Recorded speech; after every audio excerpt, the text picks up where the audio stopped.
আপনি তো মুহাম্মাদের উম্মতদেরকে চেনেন না। তারা ঘর দিবে, বাড়ি দিবে, স্ত্রী দিবে, সন্তান দিবে, আরামায়ে সব নিয়ে দিবে, গর্দান দিবে, শহীদ হবে। এরপরেও আল্লাহর জমিনে আল্লাহর দিন প্রতিষ্ঠার আন্দোলন বাদ দিবে না, ইমানের পথ কখনো ছেড়ে দিবে না। ওই ধরনের আব্দুল্লাহ বিন হুযাইফার মতো ইমানদার হওয়ার দরকার আমাদের, বলেন তো আছে না নাই? দোয়ারা বাজারের মুসলমান সব দিয়ে দিতে রাজি আছি, সম্পদ হারাতে রাজি আছি, জীবন হারাতে রাজি আছি, স্ত্রী সন্তান হারাতে রাজি আছি, জমিনে দিন প্রতিষ্ঠার আন্দোলন করতে গিয়ে ঈমান হারাতে রাজি নাই। কারা কারা আব্দুল্লাহ বিন হুযাইফার মতো তাৎকাল ঈমান নিয়ে জমিনে বেঁচে থাকতে চাও? দুটো হাত টান টান করে তুলে আমরা আল্লাহর নামে তাকবীর দিয়ে আমরা আল্লাহকে দেখাও।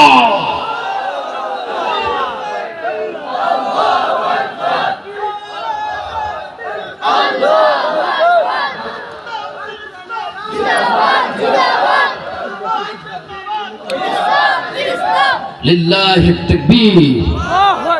আমার বন্ধুগণ, আমরা দেখেছি অনেক হাজী সাহেব সমাজের ভিতরে খুঁজলে পাওয়া যায়, হজ করে এসে মসজিদের ফার্স্ট কাতারের মুসল্লি, অথচ আল্লাহর দিন প্রতিষ্ঠার আন্দোলনের বিরোধিতা করে। দাড়ি রেখেছে, টুপি রেখেছে, জুব্বা গায়ে লাগাইছে, এরপরে একামতে দিনের সঙ্গে সাথীদের বিরোধিতা করে, আছে না নাই?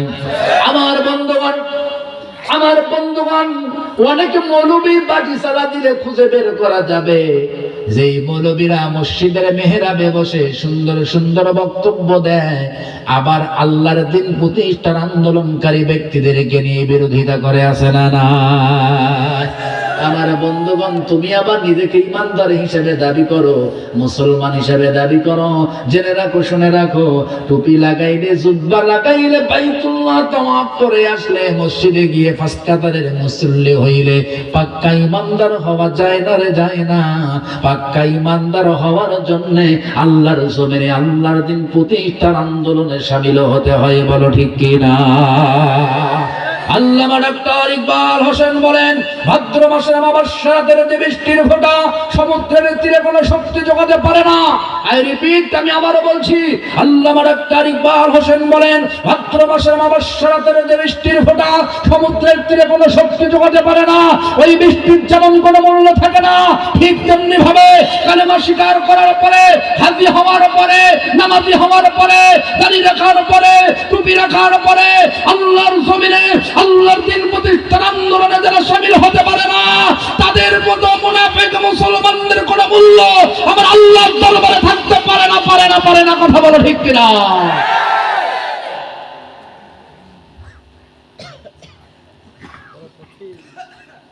রাসূলের জামানায় অনেক টুপিওয়ালা ছিল, রাসূলের জামানায় অনেক দাড়িওয়ালা ছিল, রাসূলের জামানায় অনেক নামাজি ছিল, কিন্তু ওই নামাজিরাই আবার রাসূলকে নিয়ে, সাহাবে আজমাইনদেরকে নিয়ে গোপন বৈঠক করত। মসজিদে দিরার তারা বানিয়েছিল নবী সাল্লাল্লাহু আলাইহি সাল্লামের পুরো টিমকে জাতির কাছে কলঙ্কিত করবার জন্য। এরা হলো টাটকা মুনাফিক। নবীজি যখনই বলতেন দিন প্রতিষ্ঠার আন্দোলনে শামিল হতে হবে, তারা তখন বিভিন্ন জুহাদ দাঁড় করিয়েছিল। আমার বন্ধুগণ, নবীজির জামানায় যেমন তালবাহানা করে করে একামতে দিনের কাছ থেকে পিছে হটেছিল, আজও কিন্তু মদিনার মুনাফিকরা না থাকতে পারে, মদিনার মুনাফিকদের মতো কিছু ব্যক্তি বাংলার জমিনে এখনো আছে, যারা টুপি পরবে, যারা দাড়ি রাখবে, জুব্বা রাখবে, হজ করবে, পাগড়ি লাগাবে, মিসওয়াক করবে, কিন্তু আল্লাহর জমিন আল্লাহর দিন প্রতিষ্ঠার আন্দোলনে শামিল হবে না, শুধু তালবাহানা করবে। এরাই হলো মদিনার মুনাফিকদের টাটকা উত্তরসূরি। কথা ঠিক কিনা? ওয়া আমানা, আল্লাহ বলছে সাচ্চা ইমানদার হয়ে যাও। আর সাচ্চা ইমানদার হলে তোমাকে অনেক কষ্ট করতে হবে। আর যত কষ্টই হোক না কেন, ইন্নাল্লাযীনা ক্বালু রাব্বুনাল্লাহ সুম্মা ইসতাকামু ফালা খাউফুন আলাইহিম ওয়ালা হুম ইয়াহজানুন। যদি আল্লাহর দ্বীনের প্রতি অবিচল থাকতে পারো, এক আল্লাহকে রব হিসেবে মেনে নিতে পারো, আল্লাহর কোরআন কারীমের বিধানকে যদি মনে প্রাণে মেনে নিতে পারো, তাহলে ফালা খাউফুন আলাইহিম ওয়ালা হুম ইয়াহজানুন, তোমার কোনো ভয় নেই, তোমার কোনো চিন্তাও নাই। তোমার সব কিছুর হেফাজতের দায়িত্ব যিনি নেবেন তিনি কে?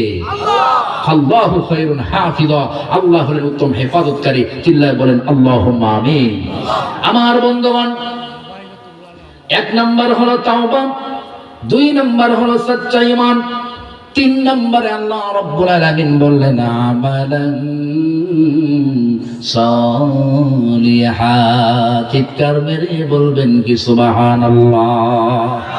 বান্দারে, সারা জীবন তো ইসলাম বিদ্বেষী কাজ করে করে জীবনটা কাটায়া দিলা, এখন একটু নেক আমলদার হয়ে যাও। আমালান সালিহা, জান্নাতে যাওয়ার জন্য তিন নাম্বার আমল এইটা, নেক আমলদার হয়ে যাও, বেশি বেশি নেক আমল করো, রাসূলের আদর্শ মোতাবেক জীবন পরিচালনা করো, কোরআনের আমলগুলো করো। কোরআনের আমল করে জীবনটা সাজাবে যখন, আল্লাহ রাব্বুল আলামিন দুনিয়া এবং আখিরাতে তোমাকে সফল করে দিবে। তখন বলেন সুবহানাল্লাহ। আমার বন্ধুগণ, তাহলে জান্নাতে যাওয়ার জন্য আমল যেন কয়টা? আমার হাতের দিকে তাকা বলেন কয়টা? এক নাম্বার হলো তাওবা, বেশি বেশি তাওবা করব। দুই নাম্বার সচ্চা ঈমানদার হয়ে যাব। তিন নাম্বার নেক আমলদার হয়ে যাব। আমার হাতের দিকে তাকান বন্ধু। এক নাম্বার হলো তাওবা, দুই নাম্বার হলো সচ্চা ঈমান, তিন নাম্বার হলো নেক আমল। এবার আমি নাম্বার বলবো, আপনারা নামগুলো বলবেন। এক নাম্বার কি? সবাই বলেন। দুই নাম্বার কি? সচ্চা ঈমান। তিন নাম্বার কি?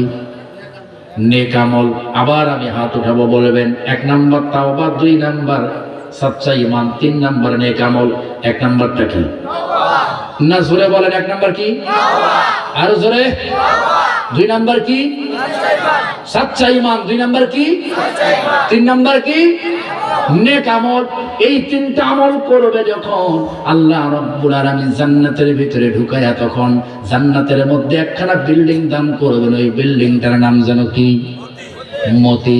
ওই জান্নাতের বিল্ডিং এর মালিক আল্লাহ, তুমি আমাদেরকে বানায় দাও। চিল্লায় বলেন আমিন। সূরাটার নাম যেন কি? ফুরকান। আয়াতটার নাম্বার কত? নাজিল হয়েছে কোথায়? মাশাআল্লাহ, আলোচনা তো মুখস্থই হয়ে গেছে। সূরার নাম ফুরকান, নাজিল হয়েছে মক্কায়, আয়াতের নাম্বার ৭৪। আমার আলোচনাটার নাম হলো তিনটি কাজে আল্লাহর জান্নাত। এক নাম্বার তাওবা, দুই নাম্বার ঈমান, তিন নাম্বার নেক আমল। আল্লাহ তুমি এই তিনটি আমল করে তোমার জান্নাতে মেহমানদের কাতারে শামিল করে নাও। বলেন আমিন। আরো জোরে বলেন আমিন। আমার বন্ধুগণ, ইস্তিগফার পড়েন, আমরা সকলে দোয়ায় চলে যাব ইনশাআল্লাহ। আস্তাগফিরুল্লাহ রাব্বি মিন কুল্লি যামবি ওয়া আতুবু ইলাইহি, লা হাওলা ওয়া লা কুওয়াতা ইল্লা বিল্লাহিল আলিয়্যিল আযীম। আল্লাহুম্মা সাল্লি আলা মুহাম্মাদিন ওয়া আলা আলি মুহাম্মাদ কামা সাল্লাইতা আলা ইব্রাহিম ওয়া আলা আলি ইব্রাহিম ইন্নাকা হামিদুম মাজিদ। আল্লাহুম্মা বারিক আলা মুহাম্মাদিন ওয়া আলা আলি মুহাম্মাদ কামা বারাকতা আলা ইব্রাহিম ওয়া আলা আলি ইব্রাহিম ইন্নাকা হামিদুম মাজিদ। বাবা হারা, মা হারা সন্তান এখানে আছে না? বাবার কথা মনে পড়ে না? মায়ের কথা মনে পড়ে না? বাবা মার মতো ধন কি আল্লাহর জমিনের আছে? আল্লাহ রসুলের উপরে যাদের অবস্থান, তারাই হলেন জনম দুঃখিনী বাবা মা। ঠিক কিনা?